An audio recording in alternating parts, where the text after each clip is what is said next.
Anyone who has never made a mistake has never tried anything new, by Albert Einstein. Good morning, Savannah, and welcome to the Savannah Business Showcase. I almost called it something else. Welcome to the Savannah Business Showcase. I'm your host, Taraz, and I'm here this morning with Blake Ellis, president, founder. What do you go by? Executive director. Okay, executive director of the Creative Coast and Bull Street Labs, and also Coco Papy, community manager at Creative Coast. So what I'll do is I'll let you guys introduce yourselves, and then we'll go from there. So I'm Blake Ellis. I've been in Savannah for about 25 years, and I'm a local entrepreneur. I've started a number of businesses here, and some of them have even been somewhat successful. So a few years ago, I decided to kind of give back to the community that helped me create those businesses, and so I joined the Creative Coast as a volunteer and then a board member, and now as a staff member. And so I'm mostly interested in trying to cultivate a community here in Savannah that is kind of fun to be in if you're an entrepreneur or a technologist like I am. And so that's kind of my story in a nutshell. Coco? Cool. So I'm Coco Papy. I'm born and raised from Savannah, but I've actually only been back here for about 3 years. I spent about 11 years in Brooklyn and New York, working in education, and my background's in community organizing and education. I am brand spanking new here at the Creative Coast. Wednesday will mark my first month here, and it's a little bit like drinking from a fire hose, but it's also really fun, and it's really, I like being able to work on certain challenges, and so my role here is really to connect people to resources and to each other. I think we can all say that, Savannah tends to be a little bit siloed, kind of like pretty much any place, but I think sometimes it's really easy or it feels very, very pressing here in Savannah. So my job here is essentially to sort of kind of break those silos down and connect not only folks within the Creative Coast and Bull Street Labs to one another, but then to sort of like the larger community here in Savannah. Awesome. Okay, I was actually just in Brooklyn a few weeks ago. I ran the Brooklyn Half Marathon. Nice. Yeah, very slowly, but I read it. Yeah. So Blake, you said you've had several businesses before, so like fairly successful. So like, what were those businesses? So I guess when I first came here, I was working on some of the early websites. The internet had just kind of taken off, and I came here to work on a couple of magazine properties to create AOL areas were a big thing back then, and then some of the first websites, corporate websites that were being created. And so that involved into kind of a general web development shop. I did that for a number of years. And then when the dot-com crash happened and there was a lot of turmoil going on and a lot less money flowing around in that industry, we decided to focus in on e-commerce. And so we built an e-commerce platform, and that has grown. We have a few hundred customers around the country that use the platform. It's a full service platform, so it's not just sign up and use it. It's we have a full marketing team, a support team, a launch team. Nice. And so it's a kind of what's the right word? Well, it's too early. I need more coffee. Anyway, so that I've been lucky enough that company has helped pay my bills, and I've started a number of other things. I was involved early on in a local company that's still around called Rails Machine. It is a hosting and DevOps company, and so I was involved early on in that. I've been involved in a number of things that are no longer around, and I probably shouldn't mention all of those. But it's sort of what entrepreneurs do, right? You you have a little spare time on a Saturday and you kind of brainstorm another solution, and then you try to spend a little time off and on, as long as it takes, to maybe throw a prototype out there and see if you can get some interest in it. And so I've done that over the years, and I would say I've probably done it about a dozen times to varying degrees. Okay. And I've had a couple of I guess you'd call it successful exits. I don't know that I would. It depends on what you count as success. Sometimes getting out from under a huge debt to the bank is a success. And then I count myself lucky that the business that I started about 18 years ago here, the e-commerce business, is still going strong. And so I spend most of my days working in that business. So awesome. That's cool. I think that's cool. Some days I think it's cool. Some days I think, well, why did I do this? Okay, so I had you guys on because the Creative Coast was very. I appreciated it when I first moved there because I tried to start. So I'm originally from North Carolina. Lived in Chicago for 2 years. When I was there, I started a meetup for entrepreneurs, and it was like a mastermind session.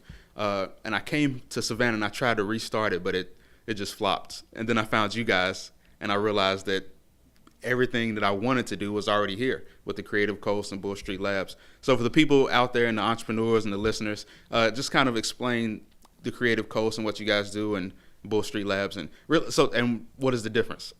Okay, so I'll try to recap quickly, but the Creative Coast has been around for, again, depending on how you count, a decade or more. It kind of evolves with the community and kind of what is needed here. Okay. But in the early days, it was really just an effort to try to get to cultivate creative and innovative endeavors. And the general idea was, if you look at it from like a economic development perspective, it's kind of about creating jobs and creating, I don't know that I would call them all high-paying jobs, but certainly adequately paying jobs, and creating more of those in Savannah. And so really it became about trying to find entrepreneurs doing interesting things in Savannah and connecting them with other entrepreneurs and with accountants and lawyers and other startup type people, and just trying to get that community going. And I know when I started my company, we struggled with pretty much everything that we faced because we were new at it. And we didn't really know where to go to get the answers, so we'd try things until they would work. The Creative Coast kind of brought us into a larger community through events and through a variety of things. But back then it was mostly just events. It was, every month or so we'd go to an event where there might be 30 or 40 other people that are faced with the same kind of problems we had. And so we quickly were able to, kind of network, make friends, and figure out some of these challenges. And so that's sort of always been the heart of what the Creative Coast does, is kind of create those connections. Nowadays, if you read books about it, they call them collisions or creative collisions or all kinds of stuff. But it really is the same old story that, if you can find people that are doing the kind of thing you're doing, and that maybe have done it before, you can avoid a lot of pain and you have a better chance of success. So creating those connections is kind of what the Creative Coast has always been about. It's varied over the years, but it's primarily been sponsored by the City of Savannah's Economic Development Office and the Savannah Economic Development Authority, CEDA. Okay. And to a lesser extent, a bunch of other sponsors around town, corporate sponsors and things like that. And so, again, from an economic development perspective, you want to have this kind of, they call it kind of gardening economic development, right? You can either work really hard to bring in large companies to move here and hire people, or you can kind of garden your own entrepreneurs. You can try to make it easier for small businesses to get created and grow to the point where maybe they're hiring 1, 2, 5, 10, 20 people, and and that kind of gardening approach, economic development is hard all around, but that kind of gardening approach really starts to pay off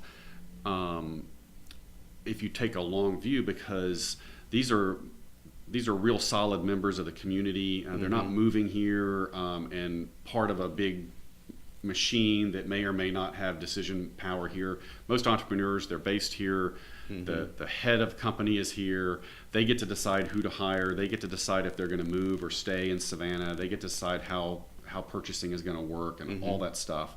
And so we've got some companies that started when I started that are hiring 40 or 50 people and are buying buildings and real estate and have really become kind of fixtures in our community. And that's the kind of economic development that we at the Creative Coast really like to have happen, because it's not something that is easily moved or shut down. And this is powerful stuff. So the Creative Coast, often people look at it and say, well, you guys throw parties or something like that. And we do. We can throw a mean party, but love a good party. it goes back to those connections or creating those collisions. We can do a certain amount of that one at a time, right?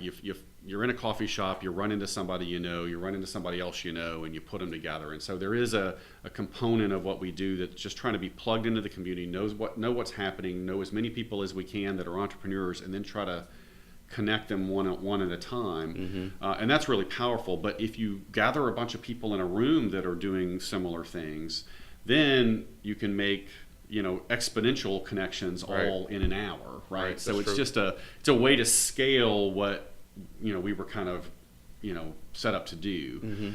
So we do a lot of events, and that kind of leads to talking about Bull Street Labs. We have for most of our history, we've been a virtual organization or a coffee shop organization. We kind of existed in with the website and some virtual resources, but we also would just get out in the community and try to meet people wherever they were working.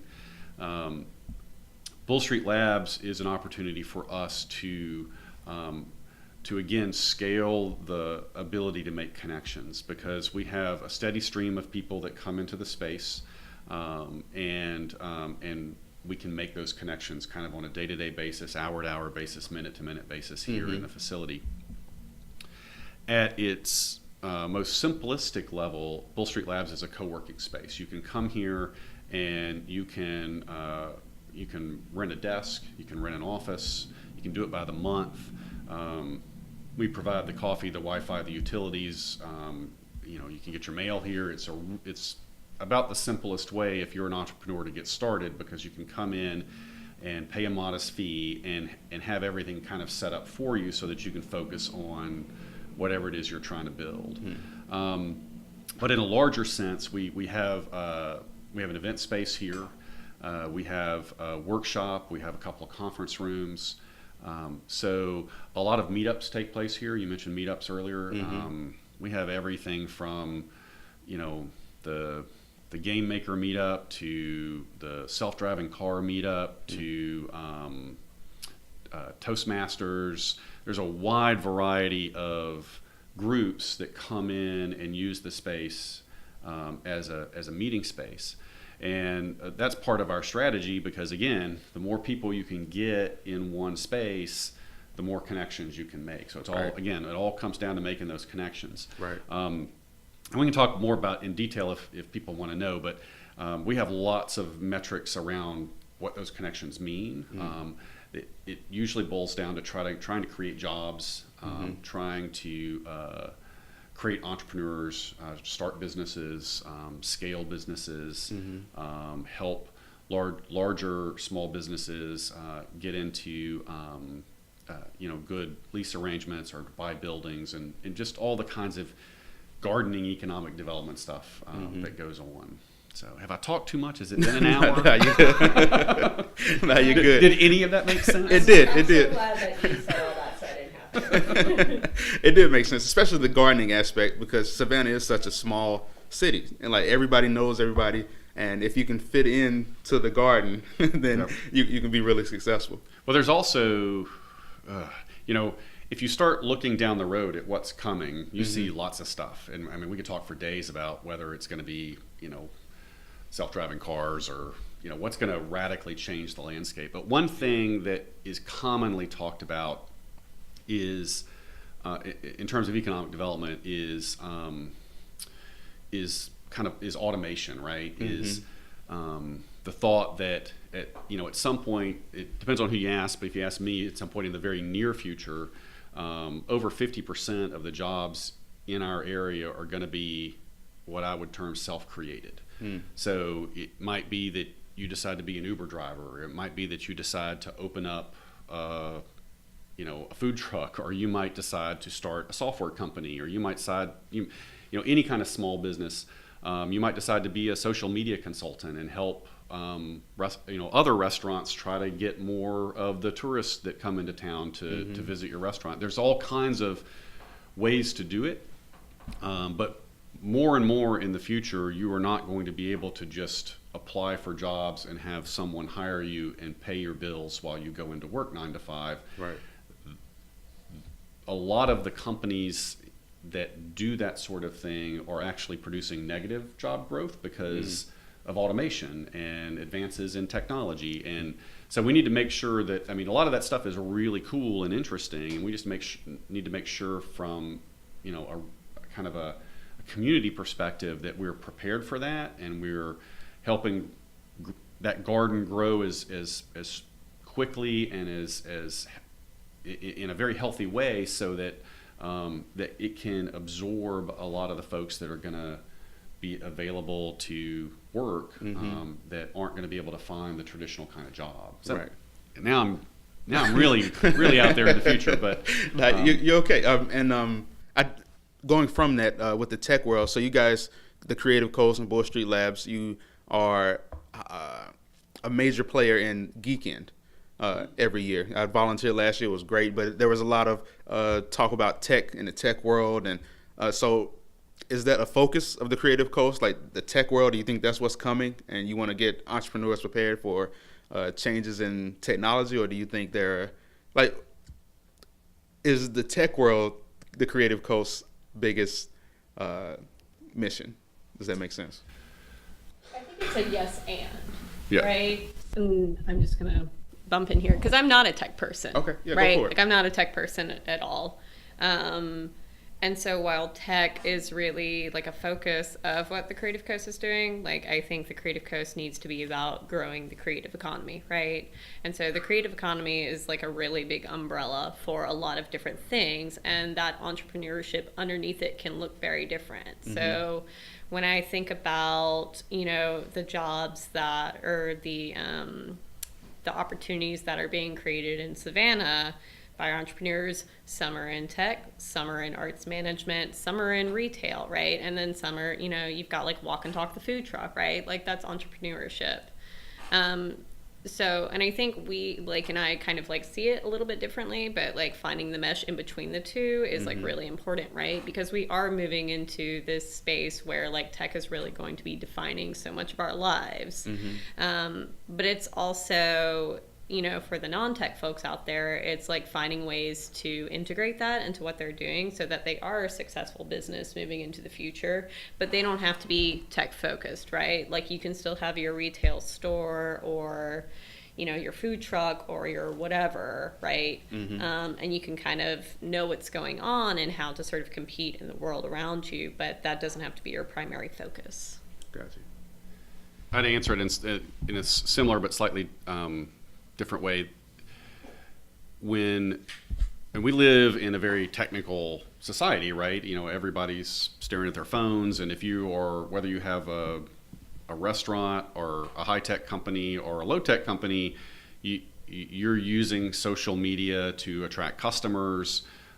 You're doing a lot of technical things as just a part of your day-to-day existence as an entrepreneur, no matter what you're doing. And so I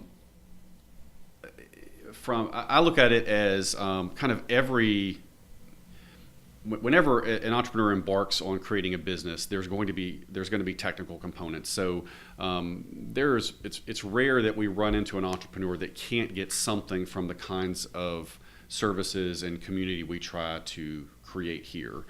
We also have partners elsewhere in town, be they nonprofits or things that the city has done. There's a huge variety of entities here that can help entrepreneurs. And so if you can make your way to the Creative Coast, and we can talk to you and talk about what you're trying to do. If there are things that we can't help you with, we know where to send you. We know where you can get those resources. So in that sense, it's not really focused on tech. Well, it's focused on tech as part of entrepreneurship, but all entrepreneurship. If you're talking about startups, to me, startups is a subset of entrepreneurship. Okay. It gets a lot of press. Yeah. It's great when you want to do some PR, but it's a very small part of what we do. And by startup, I mean you have someone or a group of someones, and they've come up with an idea for a high-tech, high-growth, extremely scalable product, right? Mm-hmm. So it's not like a lifestyle business. It's not like you're a social media marketer. It's not that you're doing something that's going to grow slowly. You've come up with something that if you just had a few $1 million, everybody in the country would be buying it, and it would be a really big company. Those startups are important for our region and very important for Georgia, and that is a component of what we do. Okay. Particularly in the high-tech space, we work with a partner that's funded by the state of Georgia called ATDC, the Advanced Technology Development Center. They are housed at Georgia Tech in Atlanta, but they actually have regional offices around the state, and there's one here in Savannah at Bull Street Labs. So they participate here. And so when people come in with these high growth ideas, we pair them up with some of the resources from ATDC, and their curriculum is extremely powerful. They have a 12-week boot camp. They have a few kind of single-day sessions to kind of orient you to how startups work. They can take you from idea to short-form biz plan to pitch deck to actually sitting down with investors. The reason I say that's a subset of what we do is because that path of being a startup and getting into that high growth arena, by definition means you're probably going to be raising money. Mm-hmm. We can do a pretty good job of getting you seed money here in Savannah. There's a lot of seed money flowing now. 5 years ago that wasn't the case, but we've made great strides in the last few years, and I don't know what the numbers are this year, but there are a number of local companies that are attracting local money to the tune of, $100,000, $200,000, $500,000. When you start down that path, you then have investors that need a return on that investment, right? And by definition, you're doing something that's high growth, high scale. You're going to probably need more money down the line, and so that is a path that is, it's exciting and it's PR worthy, but it's probably something that's going to involve more than just Savannah. You're probably going to be spending time in Atlanta once you get to the point where you instead of needing seed money, you need Series A money. You're probably going to become more of a regional play, and sometimes that kind of stuff takes fruition in Savannah. Sometimes it's something that we cultivate here and then send out into the world, and people end up moving to Silicon Valley or to a bigger market because they need that extra infusion of cash that you can only get in a large market. And then the end result of that process is an acquisition. And again, in Savannah, there aren't a lot of companies here that can acquire a startup that's a high growth startup like that. And so you're looking at it, you're starting down a path that you're going to be looking more in a national scope to try to figure out, where am I going to wind up? Okay. So again, I'm glad this isn't a 5-minute interview, but entrepreneurship takes a lot of forms, right? Yeah, right. And I guess the point I'm trying to make is there's a lot of exciting ways to do this. sometimes people come in and they don't know which path they want to take, and we can help them with that. Sometimes people come in and they know exactly what they want to do. I want to do this. I know where I can go to get a little bit of money, but I need to get a couple more investors, and then I want to do this, and I want to go to Atlanta and do this. And we have a network, an ecosystem of organizations and things that we can hook you up with to make that journey a lot more palpable and hopefully successful. Awesome. Okay, so next question, since you guys have been around for a while, and I'm new here, but the more I learn and the more people I meet, the more I'm learning that Savannah as a whole has just changed so much over the last 10 years or so, as far as the business world. Like Broughton Street was not as lively as it was a decade ago. Or I said it the opposite way, but it wasn't as nice back in the day. So like, how have you seen Savannah, the business world in Savannah, change, and where do you think it's going? Savannah doesn't change. Does Savannah change? Savannah does change, even if it doesn't feel like it, right? So I think to your point about Broughton Street, I think that's been one of the most rapid changes. But I think, what I would like to see on Broughton Street, right, is like more businesses like Nourish, right, as opposed to maybe like J.Crew or Urban Outfitters. What is Nourish? Nourish is a local company started here in Savannah. They now have, I think, 3 locations, but essentially they just make bath salts, soaps, just nice smelling things, right? But essentially they've become this kind of like major job creator in Savannah, right? Not only with like having their production here, but then having retail stores here.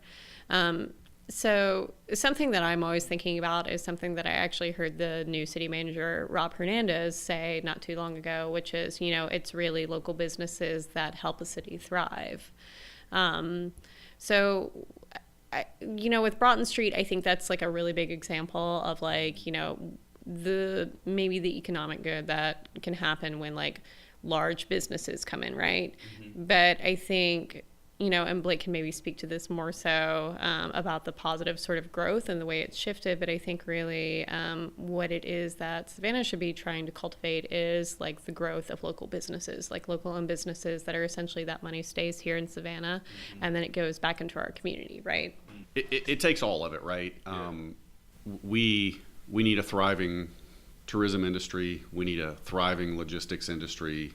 We need a thriving, creative media industry. We have SCAD here. There's a lot of entrepreneurs that come out of SCAD and develop creative agencies or develop, really interesting, there's some game companies. There's a lot under that umbrella of creative. That's the creative part of the Creative Coast, right? Mm-hmm. And, if you look at it from a spreadsheet perspective, it's tough to get away from the fact, Savannah's really good at a couple things, right? And that is, deserving a lot of focus. But we also have to take a really long view of the future and make sure that we have our eggs in a lot of baskets, right? So, Bull Street Labs is located in the Starland district. It's, ever since I've been here, it's been an up-and-coming district. But I think in a lot of ways, because of, other things that are happening in Savannah, like, Broughton Street, Starland seems to be really coming into its own. And so I think that's an opportunity for local business to get over here and take advantage of what's becoming a pretty high traffic place. Okay. The other way I would put that is, there's if you're a national business and you're opening a branch in Savannah, or you're a retail business and you're opening a store here, you have plenty of resources. You know what you're doing. If you don't, you can get that help. And it's not like we just don't have a lot of people coming in here saying, hey, we're with Victoria's Secret and we really have some questions of how we should franchise. Like that, right. That's not really what we're here for. Right. Like I said, you need all these things happening at the same time. But without that entrepreneurial component, it's it's hard to look at the spreadsheet over the long term and see those high wage jobs and see that kind of economic success that you want to see if you don't grow a lot of different sectors in the region. And you're getting above my pay grade, right? But it's so it kind of takes a community, yeah, to grow the. And it takes community to grow a community. Yeah. And one of the things that kind of, so we've talked about it from a kind of an economic development perspective, right, which is interesting sometimes. And then what we talk about it a lot of times. Coco is the community manager. We, instead of talking about creating jobs or causing collisions or whatever, we talk about building community, because that's something that everybody understands, and it really is another way of saying the same thing. Right. If I happen to be in the software industry, and we hire software developers, right? And so if there is a community of software developers here in Savannah, and they have events, and they go have places to hang out like Bull Street Labs, and they enjoy being here and enjoy the quality of life here and feel like there are other people that they can talk to in the same kind of work that they do, and we can kind of cultivate that community, then we'll have more developers, and then my company will have a bigger pool of people to look at when we need to hire, or if we need to try to bring somebody down from Atlanta or over from Charleston. It's a little easier to do because they can see all the cool stuff happening here. And it's not, if you look at a software developer, it's not that they just want a bunch of like meetups about software development, right? They want cool bars to go to and cool restaurants to eat at, and they got to have their barbecue, and they right, they want to be able to go and look at cool art. They want to that whole package is what's important. And so again, back to building the community, that's what we try to do here, is make Savannah appealing for people like that. Awesome. All right, well, we'll take a break on that point. And we'll come back with Blake Ellis and Coco Papy of the Creative Coast with the lightning round. So I haven't read them the questions yet, so we'll see what comes out. All right. Thank you guys for listening. We'll be back in just a second.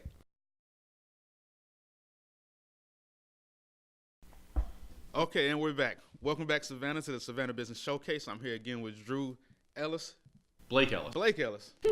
WRUU Ellis is his son, who's also in the building now. And I'm also with Coco Papy. And we're going to do the lightning round. I read them off the questions really quick, so they're excited and they're ready and they're stressed. We're going to get Blake to answer all of them. So, first question. How have you approached failure in life? Well, as an entrepreneur, okay, I'm failing. As an entrepreneur,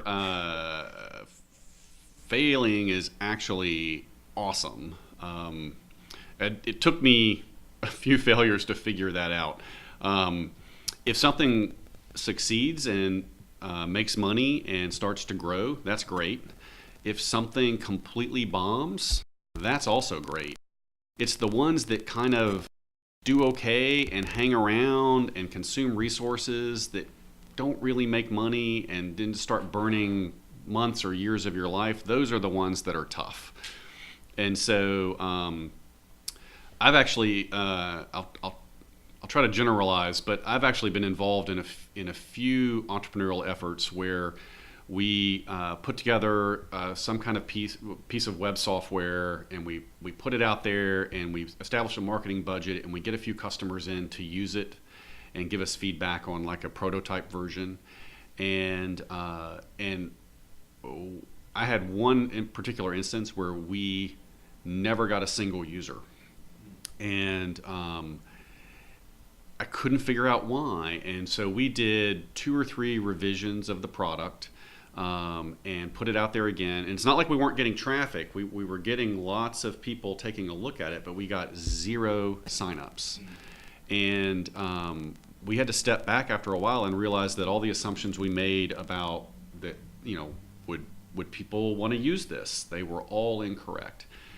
And so I think anybody would kind of define that as a failure, but from a economic perspective, it was actually really successful because we had an idea, we put it together on a shoestring budget, we threw it out there, nobody liked it, and we shut it down and moved on with life, right?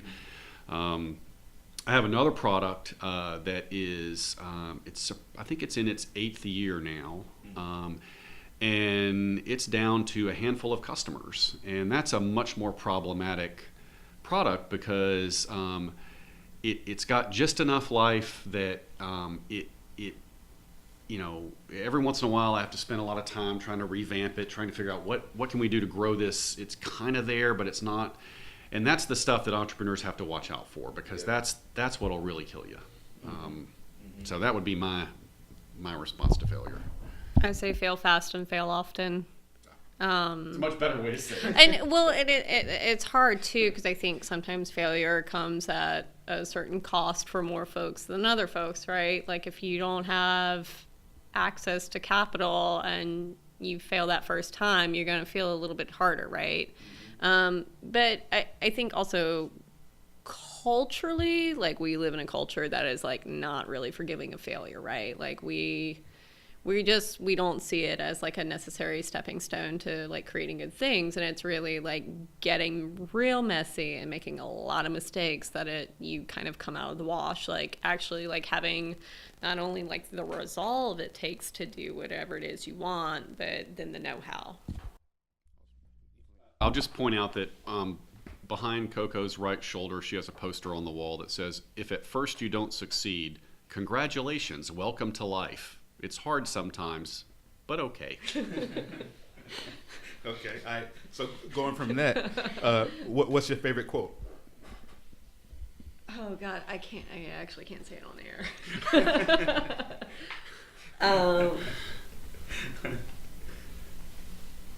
Well, so actually, my favorite quote right now, and I'm gonna kind of like butcher it a little bit, but it comes from this book called, there's like a giant pile of books on my desk that I always kind of like resort to when I'm feeling like a little bit like overwhelmed by everything.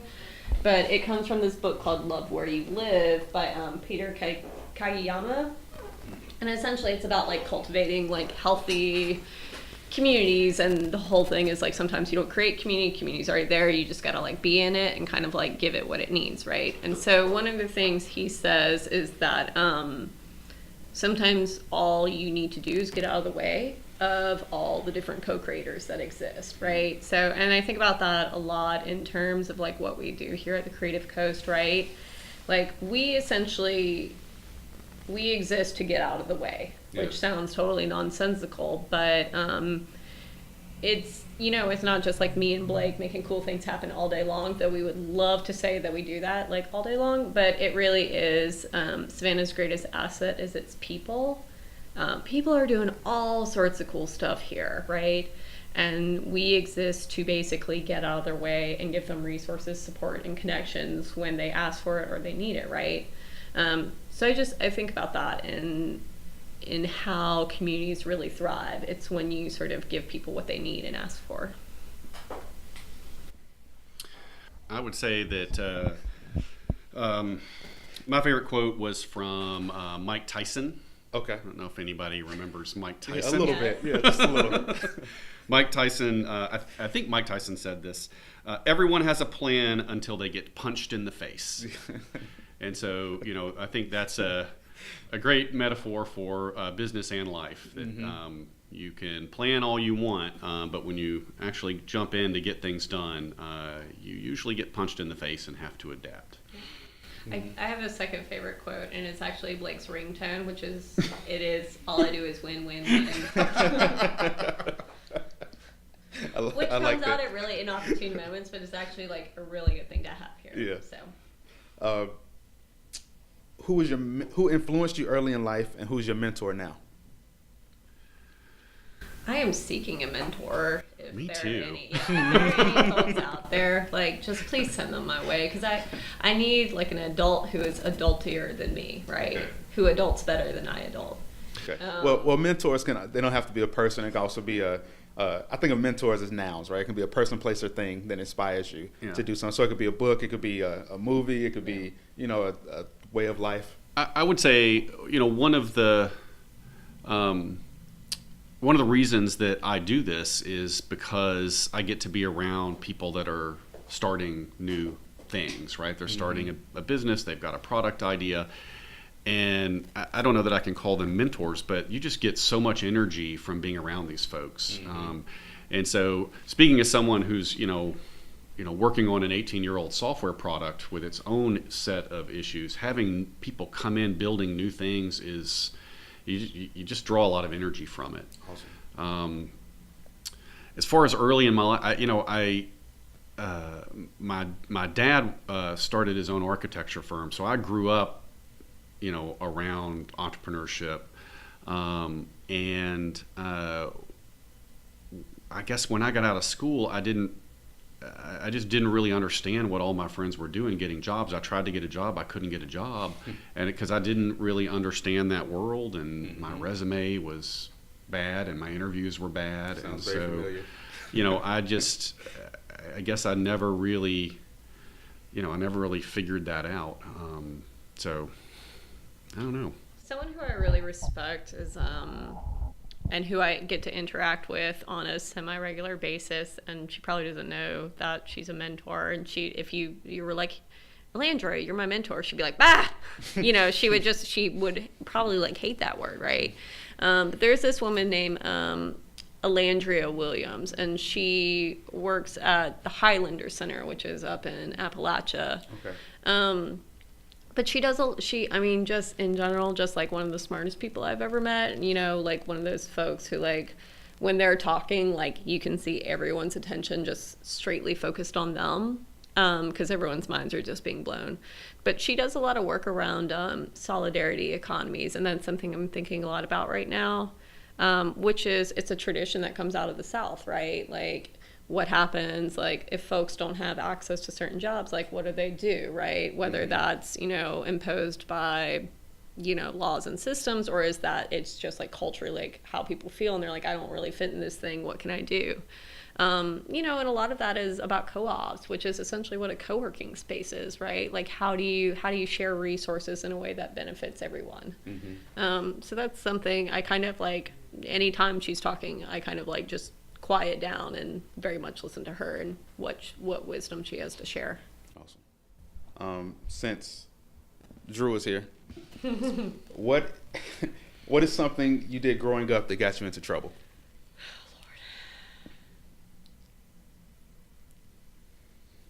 Oh, God. I drove really fast. Okay. And I drove so fast I lost my license.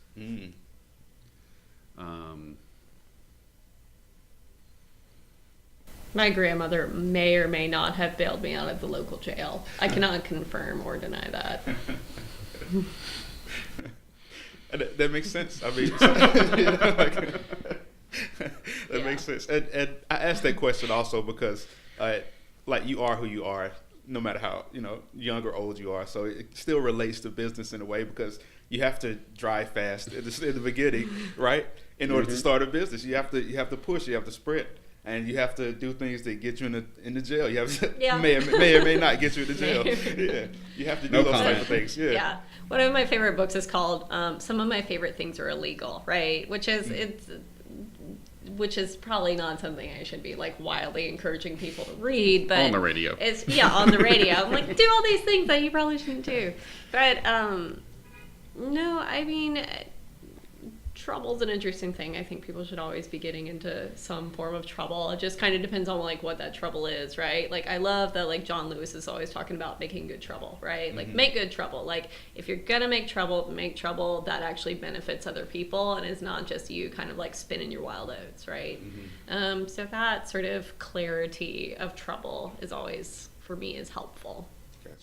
Well, rules make some people comfortable and some people uncomfortable. And in entrepreneurship, a lot of times, you talk about how crappy the rules are and you got to break the rules. And the way I'd prefer to say it is, we're here to change the rules, right? We're not here to do illegal things. We're here to change the rules for the better, so Right. that we all benefit. So. Right. That's true.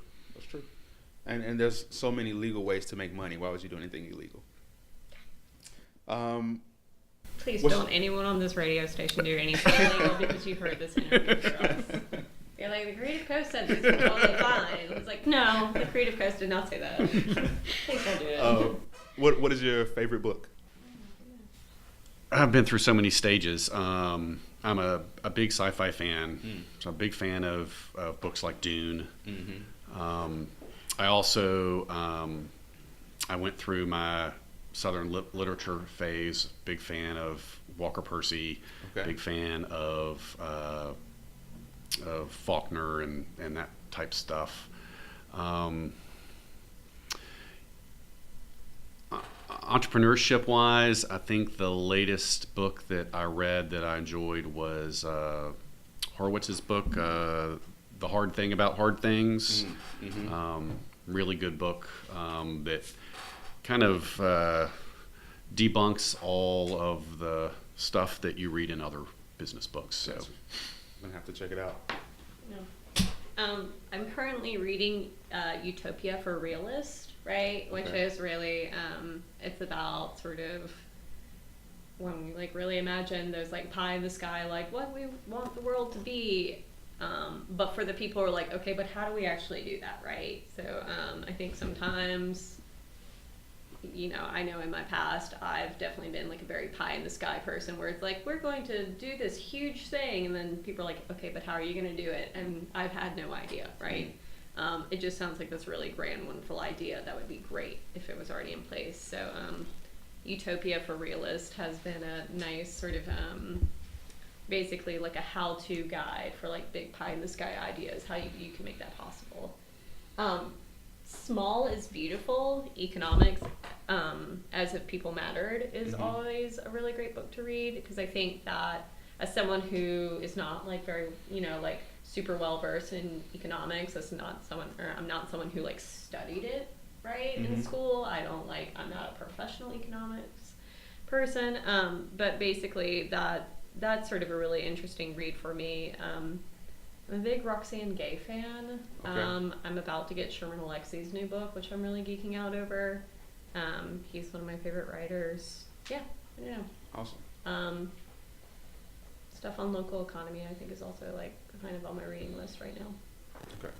All right, so I have 2 more for you, and then we'll get out of here. If you had a superpower or super ability, what would you choose and why? The ability to eat everything without getting a stomach ache. Right? Like, the 30s have not been kind in nutrition, right? Like, it's a brand new world. Gotcha. Or like the ability to like wake up in the morning and like my back doesn't hurt. Like that would be like into realistic superpowers. I'm good. You good? Well, you know, not dying might be. Not dying. Not That's a dying. great superpower. Yeah, I'm good. Okay. All right. Superpowers make me nervous. You know, every time I think of one, I think it'd be cool to do that, and then you think of all the ways you get in trouble, and I'm good. Right, okay, gotcha. All right. And last one, advice for entrepreneurial kids and their parents. I would say really exposure to entrepreneurship and tech. There are sometimes, you know, at the Creative Coast, we're around this stuff every day, and so sometimes we take it for granted. But if you look at a lot of, you know, elementary schools, middle schools, even high schools, especially in some of the rural parts of the state, a lot of times all that's needed is to show the kids that these kind of jobs and opportunities exist. You know, you tend to gravitate, kind of like I did growing up. You kind of gravitate to the kind of livelihood that you see when you're growing up, and so I just think it's important to expose kids to all kinds of different ways of making a living and ways of existing, so that they can kind of find something that appeals to them that they're good at. And so, like in a lot of cases, it's just a matter of, maybe have a tech startup visit a school and explain what their day's like. What do you do when you come into work? I mean, most people, adults sometimes don't know what are these people doing when they come in the morning and put on their t-shirt and black jeans and whatnot. So really just being around that and hearing those stories is a start. Yeah, that's a really good start. Yeah, because when you coming from, at least from my background, from a poor family, you have that glass ceiling, and it doesn't take much to really raise the bar, but you really want to. I know I want to break through the glass ceiling, become something very successful, but it's hard to kind of balance that with. And I don't know how to explain it yet, but there's a glass ceiling there. You have to break through it, and you're not going to break through it unless you are exposed to other. So I think about Tim King a lot in this conversation, right? Okay. So, and like the work he was doing with 21st Century, which is essentially he was teaching kids how to code, and he was just teaching kids a new skill, right? But I think just from like my experience of like working in education, like, and not to wildly generalize, but I'm gonna kind of do it a little bit, which is like sometimes I think with kids, like you have, or even with people in general, you kind of have folks who kind of like float in like one of two places, which is like you have kids who are just like, I'm gonna do it, right? Because it is part of like maybe who they are and the environment they've been in, or they've seen, they've got that thing where they're like, I'm just gonna do it, whatever it is, like I'm gonna create it. But for a lot more kids, it's like they have to see it to be it, right? And so that's something I always think about is how important visibility is for kids, right? And like what's possible in the world. And so like in thinking what Tim does and like why that's so important, he's essentially like teaching kids this like great skill that's like super sought after right now. And he's like, yeah, you can totally do this, like easy peasy, right? Whereas like if you don't have that exposure, it's like, well, I would never be able to do that, right? Because like that's, like kids kind of like, that's how their little minds work, right? Like they're just like, well, if this thing is unfamiliar to me, then like why would I ever be able to do it? Unless you have that sort of like exemption of kids who are like, I can totally do anything, in which like go forth and prosper. But most kids like have to see it to be it. Yeah, very true. Okay. All right. Well, I think that's a great point to wrap the show up on. How can people get in touch with you guys? How can people get involved with the Creative Coast? You can either, when people are like, can I email you? I'm just like, just come by my little like fishbowl and like, we'll like chat and talk and you can meet some other cool folks. So we're at 2222, or 42s? Yeah. 2222 Bull Street. Just come on right upstairs. We're usually here from 8 to 5 every day, and we have events in the evenings too, so swing by for those. Or you can email me at coco@thecreativecoast.org. Awesome. Yep. I'm Blake at thecreativecoast.org, and we have the requisite social media accounts and website. It's creativecoast.org. We're Creative Coast on Twitter. So there are lots of ways to kind of plug in and start to follow, see what's going on here. But like Coco said, the best thing to do is just come on by and check it out. Great. All right. Well, thank you guys for being on the show. Thank you guys, everybody out there listening, for being a part of the show again this morning.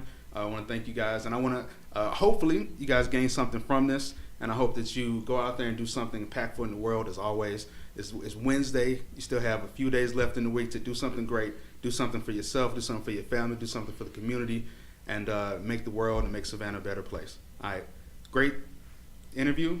Love you guys. Talk to you later.